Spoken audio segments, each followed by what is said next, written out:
We have this problem in the United States where unconditional support for Israel and anything that Israel wants to do is the policy. Doesn't Right. matter which party, it's irrelevant. If you take that position, then you are obliged on most occasions to do whatever the Israelis want you to do, give them whatever money they need, share whatever technology with them they demand. So recently, Douglas Macgregor went on Cyrus Jansen's podcast, and he talked a little bit about how this conflict with Iran isn't over yet, why lingering tensions will remain, and the tragic consequences of U.S. policy toward Israel and the Israel first mentality. So let's watch and let's react. Please like the video and subscribe to the channel. I want to know your initial reaction to this ceasefire between Israel and Iran. And more importantly, what is the long-term consequences for both countries moving forward? I think it's important to mention up front, because I get this question all the time. What is Donald Trump's strategy? What is American national strategy? And so forth. And I have to tell them, I don't see much evidence for strategy, because strategy means that you have a clearly defined purpose.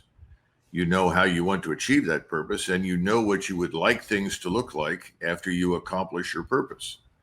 Right. I don't see any thinking like that. I think everything is impulsive and reactionary or reactive. And that's part of the reason why probably you, I, and so many other people are confused as to what's happening. From day to day, things change dramatically. If you listen to President Trump today and compare it with things that he said less than a year ago, there's no connectivity at all. Yeah, I think it ultimately does come down to a strategy of Israel first, regardless of what that happens to be. And we saw this in the recent example because the U.S. was negotiating with Iranians. When Iranians were operating in good faith, they never changed their position. They were going to allow a new JCPOA to occur, which, was in place from 2015 to 2018 when Trump tore it up, to be able to allow inspections and curtail the nuclear enrichment process to some degree. Now, not fully, and the Trump administration switched their demand from no nuclear weapons program to no nuclear enrichment at all. That was a non-starter. You couldn't have accepted that. And I think at the moment they did that, Trump had decided to collaborate with Netanyahu on the strike with Iran. And that was an Israel first mentality because the U.S.'s forward-facing foreign policy goals were to negotiate with Iran, but Trump proved that they are willing to shelve those things and allow these negotiations to be undermined specifically for Netanyahu, that war criminal committing genocide in Gaza, to support his strike against Iran, a total failure. It's completely changed. He might as well be Joe Biden at this point. And his administration seems to have completely realigned itself to the Biden approach. So it's sort of reminiscent of something that somebody said recently.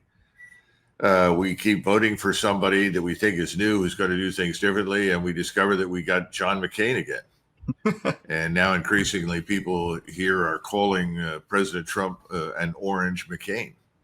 Yeah, this goes back to the famous quote by my friend Thomas Woods, who says, "No matter who you vote for, you always get John McCain." And, a lot of Republican friends will scoff at the fact that, if he's comparing Trump's policies to Biden's, but Trump has actually gone farther than Biden's in terms of Israel. He boasts about being the most pro-Israel president. He moved the U.S. embassy from Tel Aviv to Jerusalem, signifying a hindrance for the potential of a future Palestinian state to develop, because many people that want a future Palestinian state want the eastern part of Jerusalem to be part of that. This seems to kind of preclude that possibility to some degree. He also pushed the Abraham Accords when even his DHS was telling him this is going to exacerbate tensions in the region. He's funneled money to Israel to the tune of $20 billion a year since October 7th. Before that, it was $4 billion a year. So yeah, Trump is a very pro-Israel president in terms of the criminal government that's running it now. He also has Netanyahu's back on everything. He pleaded with the Knesset, don't charge this man with fraud and corruption, which he should go down for, and he would have gone down for before October 7th. And he's pretty darn quiet about the genocide in Gaza. You know why? Because we're bankrolling it. The American taxpayer is. So I suppose that in a nutshell is the problem. So when we ask, can you help us understand X, Y, and Z? That's not easy because I just can't. I want to kind of get into this because it's interesting. They're calling it a 12-day war. We've had a ceasefire now. Of course, all sides are claiming victory, right? Israel's claiming victory. Trump is saying it's a great victory. Iran has claimed victory. Did anybody actually accomplish anything during this? Well, it depends on which side of the fence you sit. I think if you're sitting on the Iranian side, you have demonstrated several important things. First of all, that your arsenal is infinitely more powerful and more capable than perhaps even you thought. This man, his name is, I think it's Ben Gvir, who's one of the inner circle members for Mr. Netanyahu and one of the strongest advocates for mass slaughter in Gaza. He's a vile creature is what he is. And the destruction of virtually everybody who's not Jewish in the Middle East. Yeah, he's one of the architects of the genocide in Gaza, by the way.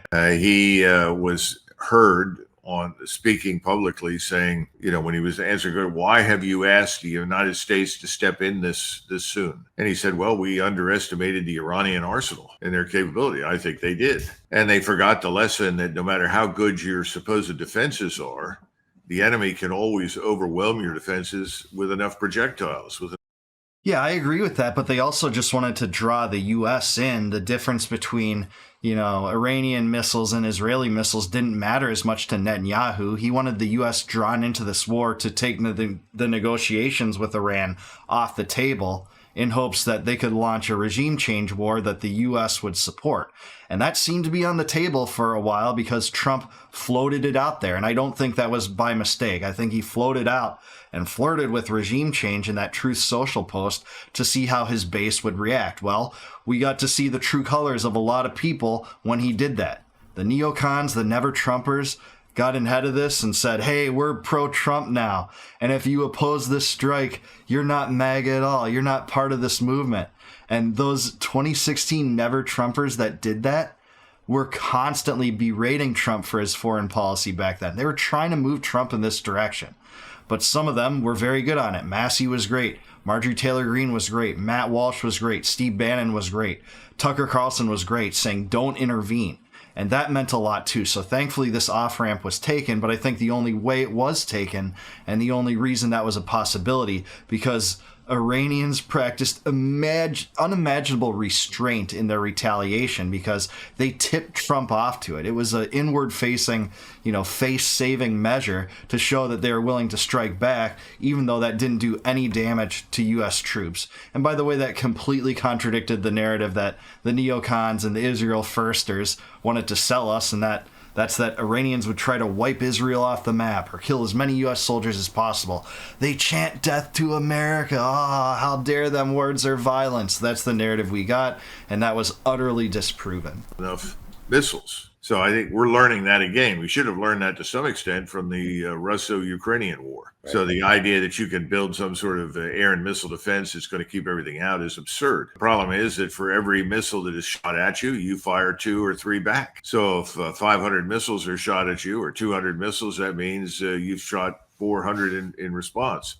Inevitably, they're going to get through. We've always learned that. So I think that's the first thing. So from that standpoint, I think Iran has probably made its point. I don't know if I would call it victorious, but it's won its argument. The second thing is we have this problem in the United States where unconditional support for Israel and anything that Israel wants to do is the policy. It doesn't matter which party. It's irrelevant. Now, you can attribute that to many things. You can attribute it to the fact that we all love Israel, and I certainly have nothing against Israel per se, but I don't believe in unconditionally supporting any country in the world. Yeah, I mean, I largely agree with Macgregor, but I do have something personally against Israel's government. They have drawn my country into countless, fruitless, senseless wars.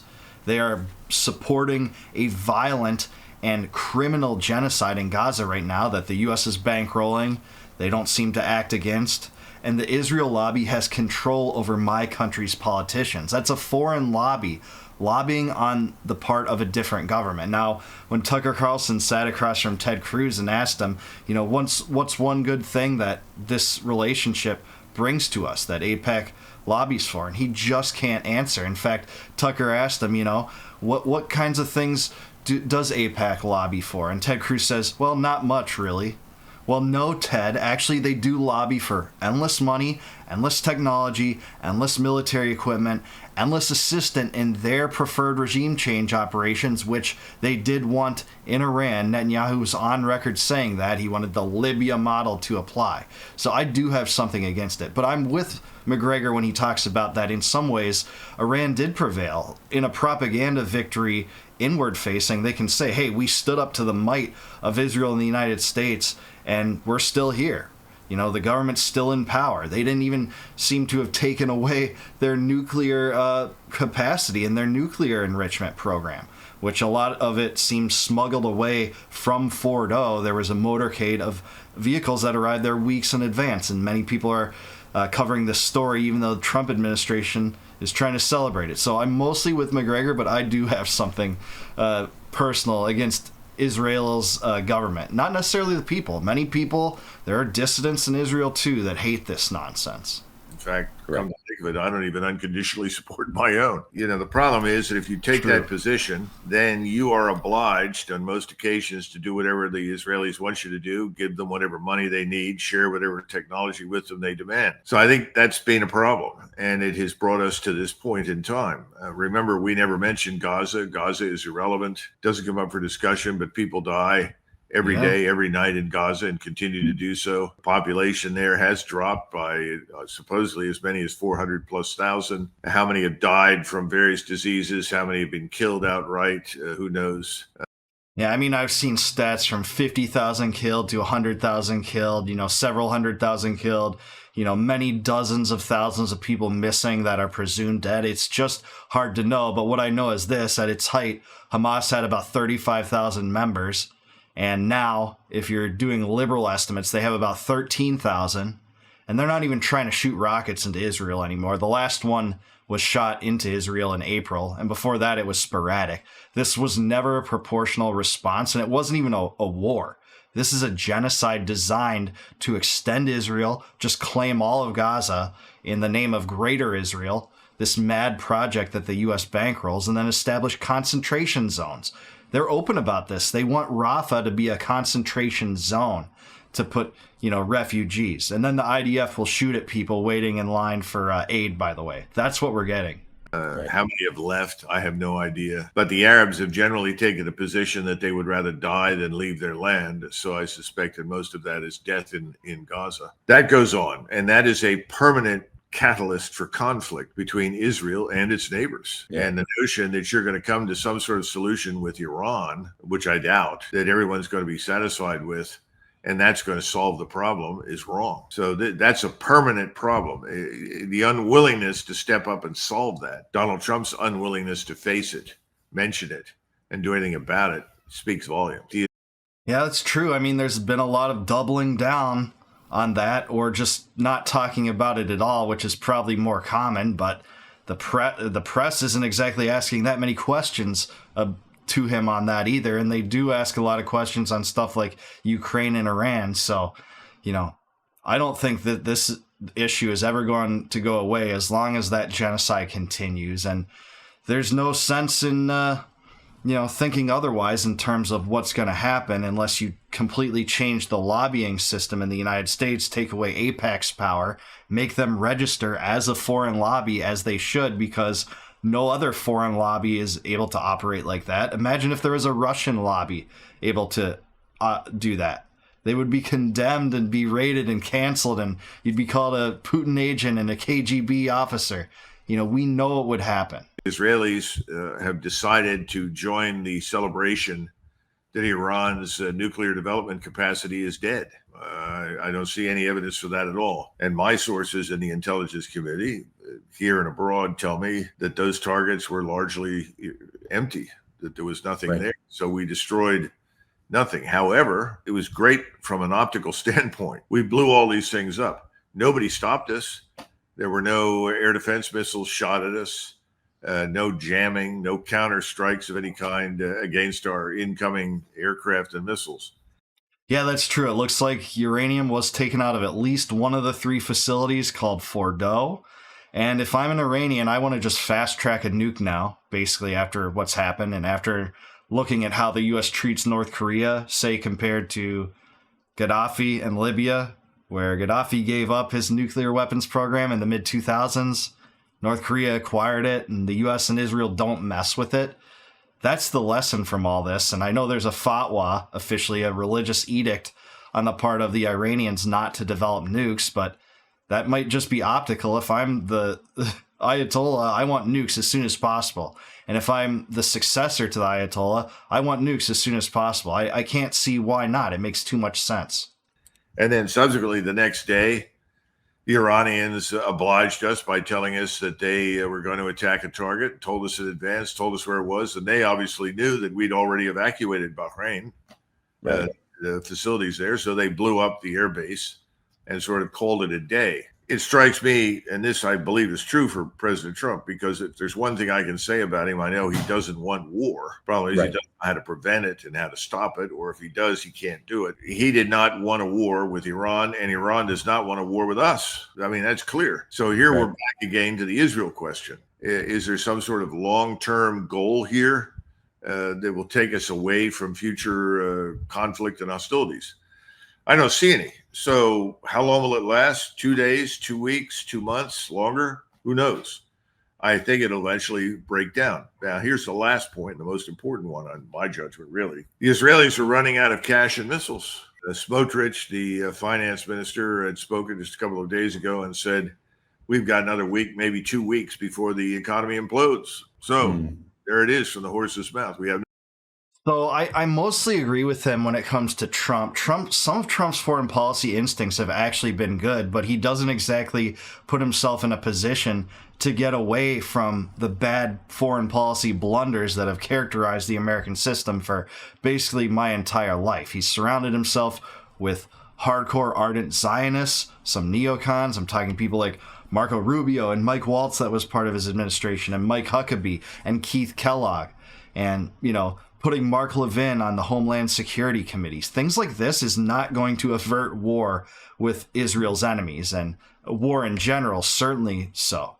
So, I think some of Trump's instincts have been good in what he set out to be his foreign policy aims, but he doesn't exactly surround himself with the best people that will bring those instincts to fruition. I think we've seen that time and time again. So no matter how much culpability that you want to be put on Trump's shoulders, he is culpable in selecting bad advisors in many of these positions. Now, I am glad this off-ramp was taken at the chance that it was, because if the Iranians would have responded in a more fierce way that actually killed American servicemen, I do think there might be boots on the ground. I think this would be escalated, no question, huge bombing campaign, and that would have been tragic. So to put the decision in the Iranians' hands on that was a big mistake. I just don't think that was a good idea.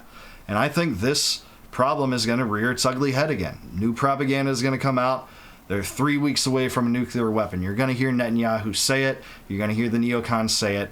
And we have to just hope and pray as Americans that we'll have a president at that point that doesn't bring us to war again. no cash. And we have no missiles. That's the other thing. They've shot most everything. Our own vessels at sea have shot off most of theirs.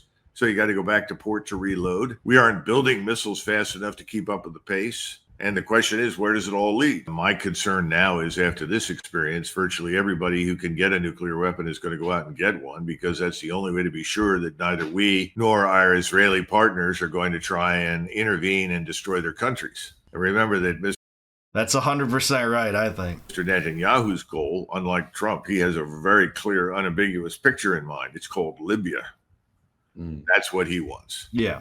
And then remember the financial interests in London and in New York City that were strongly in favor of war with Russia, using Ukraine as a battering ram against Russia to remove Putin from power, and ultimately to strip Russia of its resources by breaking it up and fragmenting it and so forth. That has failed. So now they've turned that strategy on Iran and on the region. They want the oil and gas fields. There's no question about it. And this goes back to another strategy that you've got to go back into the 90s, when the neocons, people like Richard Pearl and Wolfowitz and others, postulated that if we can get control of all these oil and gas resources, then we have China by the throat. This is back in the 90s, before China became, in everybody's mind, the boogeyman. So you have all of this sort of business floating around. It's all involved. And I don't think this war in the Middle East is by any stretch of the imagination over. I think it's ongoing. This is a pause. We'll see how long it lasts and where we go from here. But I think in the short run, again, the president of Iran has said, we don't want a nuclear weapon. We are going to stay in the Nuclear Non-Proliferation Treaty. We support a nuclear-free zone. Right. That's the ultimate irony, too, because Iran supports a nuclear-free Middle East entirely. But what does that mean? That means that Israel can't have its secret nuclear weapons program, which Israel will not accept. The United States will not accept that either. But isn't that crazy that it's the country with a secret nuclear weapons program that has a special exemption compared to the rest of the world because they don't admit it, so they're not subject to IAEA compliance guidelines and inspections and things like that?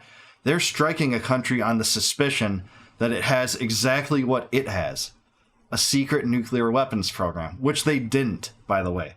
According to Tulsi Gabbard 7 weeks ago, this is 2 months ago, Tulsi Gabbard delivered her annual threat assessment to Congress saying they don't have one and they don't plan to create one, and they haven't had one since 2003 when it got dismantled. So that is the ultimate irony here, that Iran would sign up to be part of a nuclear-free Middle East, but Israel won't. And I think that's pretty telling too. Well, that would mean Israel would have to give up its weapons. If Israel gives up its weapons, it's not in a position to intimidate or bully its neighbors and to dominate the region, which is what they want to do. There is no greater Israel project without nuclear preeminence and the threat of nuclear domination. So where do we go? I don't know. I mean, and just for our viewers out there, I believe Israel is the only country in the region that does have nuclear weapons, around 90 nuclear warheads. So they're interesting enough, the only one that does have them, hence why they can project that power and certainly aggression where they need, like you had said, this greater Israel vision. Let's talk about regime change. That's something that we heard Donald Trump say earlier. He hinted at regime change. It's obviously has been the goal of Netanyahu with many countries in the Middle East to get that regime change, almost going on this philosophy as if you do not support Israel and get behind us and our stance of not supporting the Palestinians, you need to have a regime change. And of course, the U.S. has launched many, many wars in the Middle East, to adhere to that policy. Do you think that this will continue to be Israel's goal? I mean, will they continue to pursue this regime change? Do you think this will even come from the United States in the future? Yes, as long as Israel has the unconditional support of the United States for whatever it wants to do, which I think it still has, then it makes sense that they would want regime change. They advertised this former, or I shouldn't say former, but the uncrowned crown prince of Persia or Iran, the son of the Shah, as their candidate for puppet rule in Tehran. So I think that lingers, that persists. No doubt about it. As long as Netanyahu's in power, as long as a right-wing coalition government's in power, the Likud party, etc., people like Ben Gvir are in power, they're going to want regime change. And it's gone back to, almost my entire lifetime, back into at least the 90s that they've wanted it. They've wanted the U.S. to ramp up tensions for them for it. They wanted U.S. boots on the ground there to accomplish it. They knew they couldn't accomplish it just by striking Iran. So this is going to come up again. They're going to clamor for regime change. And again, we have to hope that at that point we have a president that isn't willing to go that extra mile that Mark Levin and John Bolton and the Mitch McConnells of the world want us to go. So we really have to be, conscious of this and how our policy is formulated in the future so as not to repeat all these mistakes, because I think we are a hair from launching a regime change operation. And he's right. As long as there's uniformity in government, it's a bipartisan affair, support for Israel and Israel first mentality, that, this is always a threat. They would like to break up Iran. Iran is a multi-ethnic, I guess you could say multi-confessional as well, state. But I think they've discovered that certainly culturally, there's more homogeneity there than people anticipated, and the population did not turn on the government. And in fact, most observers that know more about the region than I do tell me that the Iranian government is now stronger than it's been in decades. Seems to be the case. A lot of the populace galvanizes behind their country when attacked. That was no different than when the U.S. was attacked on 9/11. That wasn't different than how Israel act after October 7th. That's just the case.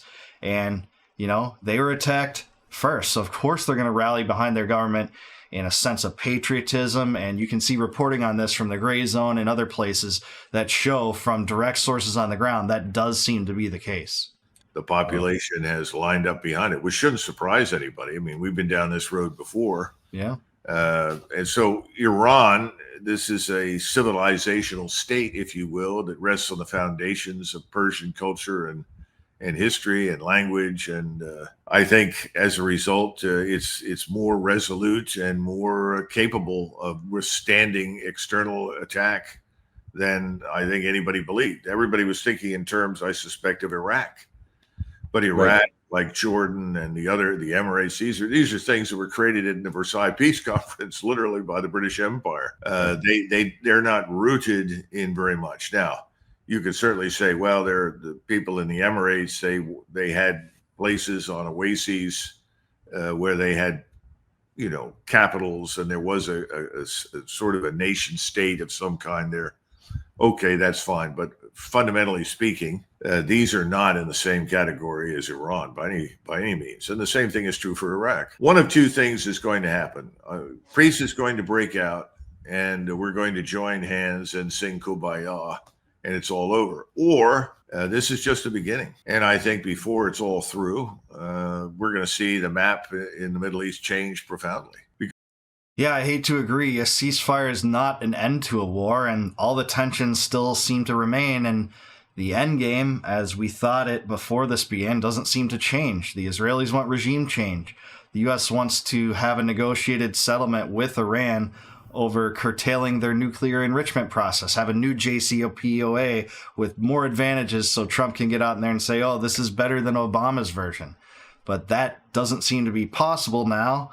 And it doesn't seem like they cleared out Iran's nuclear program, because they're still going to have nuclear energy and they need to enrich uranium for that anyways. And it seems like some got smuggled out. So I'm with Macgregor here. Because from between Iran and Egypt, all of those places could change.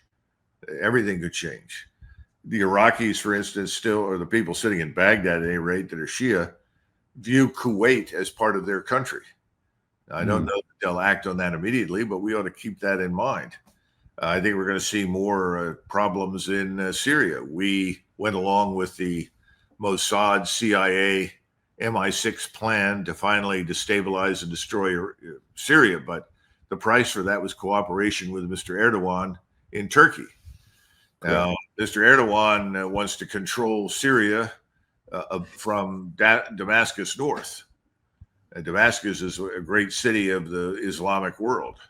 One of the most famous and original Turkish sultans is interred there in the great mosque in Damascus.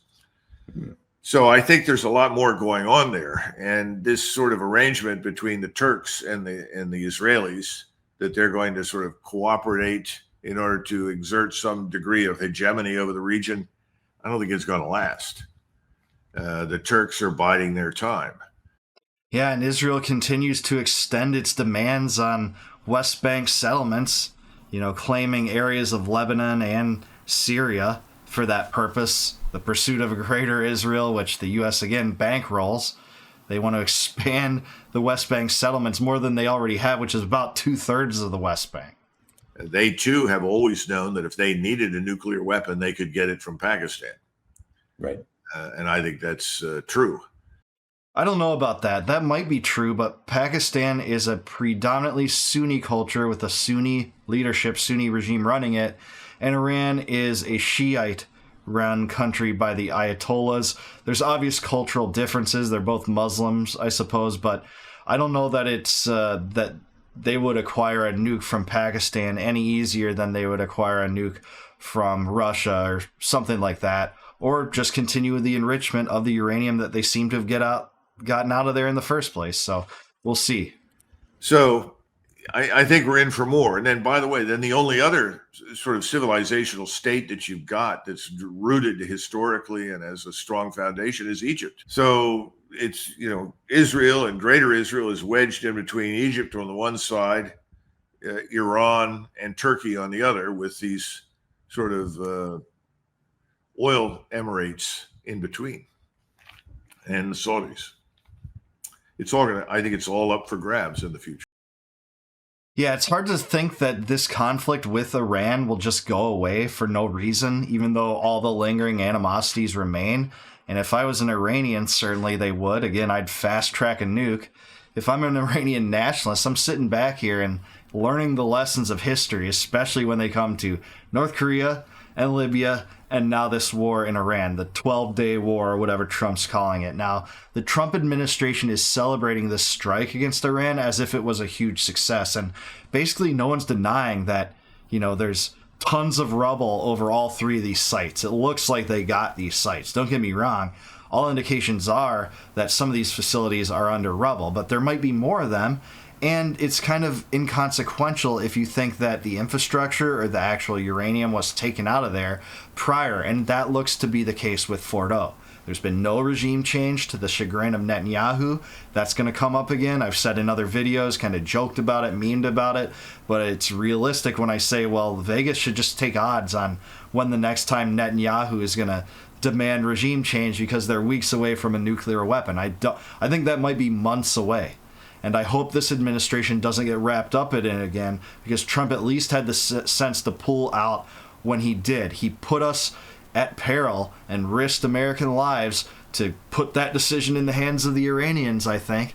But at the same time, I'm glad this didn't turn out to be the worst case scenario, a greater Middle East war that was expanded, a new regime change operation, and possibly a new 20-year plus occupation like we saw in Afghanistan and Iraq, because that's the last thing this country can take.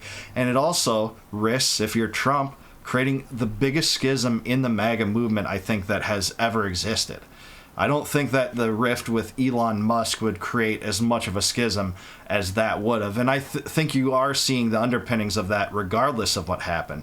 You do see the non-interventionists feuding with the never-Trumpers that suddenly jumped on board on the Trump train and said, you're not MAGA if you oppose this Iran strike. So that's what we're seeing. These are the developments happening in America's political system, really interesting developments on the right. At least people are talking about Israel and the Israel first mentality in a way I've never seen before on the right. But I do want to hear from you guys on that. What do you think the biggest ramifications are from this war? What is the result? And do you see this conflict rearing its ugly head in the future? Let me know in the comments below. Please subscribe to Cyrus Jansen. His show is great. Like my video, subscribe to my channel, and please consider becoming a YouTube member or Patreon patron to support me. If you do that, you also get access to early viewing of my videos that aren't released to the general public yet, and I would bow to you if you support me in that way. And until I see you guys next time, no more war, no more debt, no more inflation, and no more empire. Peace out, guys. Catch you in the next one.